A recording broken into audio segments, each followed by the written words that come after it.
Hello everybody, how it's going? Today I'll be teaching you how to turn Shopify store off live. So the first thing you need to do is open your Shopify on your browser on your computer and go to your dashboard, okay? Right here. You need to go to the settings, just click in the lower and left corner of your screen to go to the settings. Right here in the settings, you see in the top side of your screen a searching bar, okay?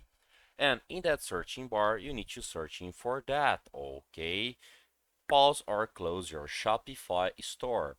After that, just click here, okay? And after that, you see in the bottom and right corner the option sell or close, okay? To sell or close your store on the Shopify. So just click here and continue follow the steps to do that, okay? I hope I can help with this video. If you like it, don't forget to subscribe in our channel and hit the like button. See ya!